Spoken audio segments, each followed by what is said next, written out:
I want to go down the immigration path a little bit on this example. Sure. Just because the popular thought, especially on the right, but you look at Bernie Sanders, who's opposed to a lot of immigration too, but at least he used to be, and now he's just kind of quiet. But they crossed our borders.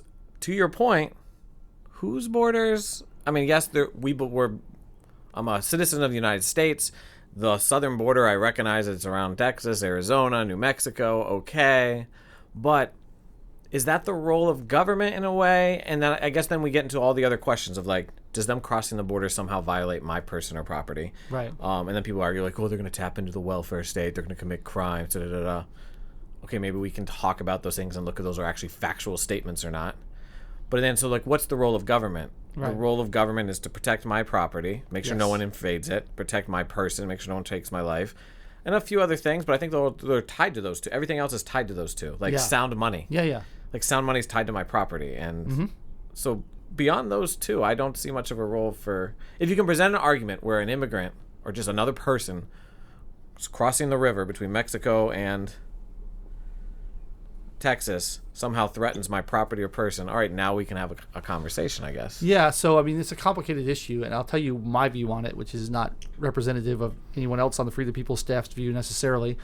But I always break everything down to the individual level. So the way I think about it is, well, if someone is here and someone has agreed to give them a job, say, you can work in my factory, I'll pay you to do it. And someone has agreed to rent them an apartment, you can live in my apartment building, I'm fine with that. Why is it anybody else's business?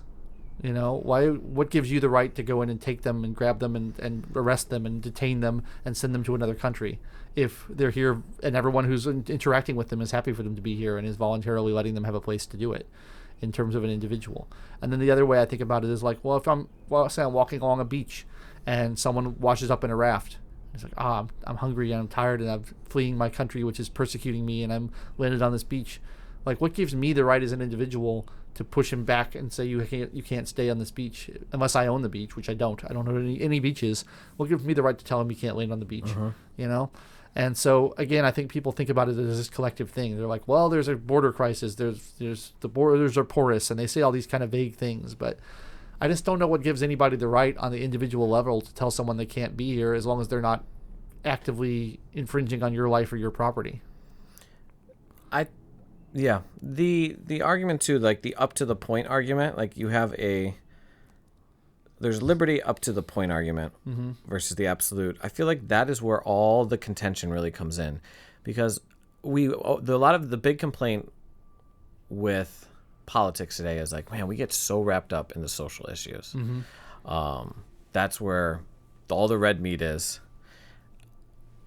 Whenever we also decide to invade or infringe on any kind of fiscal issue or intervene in the market or whatever, justify some kind of regulation, I feel like if you dig deep enough, there's some like underlying like social reason why we want to do it. People aren't behaving correctly. People aren't virtuous. We have to invade over here to fix them over here. Yeah. So I think the debate always comes to this point argument. So it's tough to ignore it. That's kind of what the conclusion that I've come to. Like, I think almost the general population believes into the up to the point argument. Yeah, I think you're right. People don't have these like bedrock principles that they say, well, this is the line I won't cross.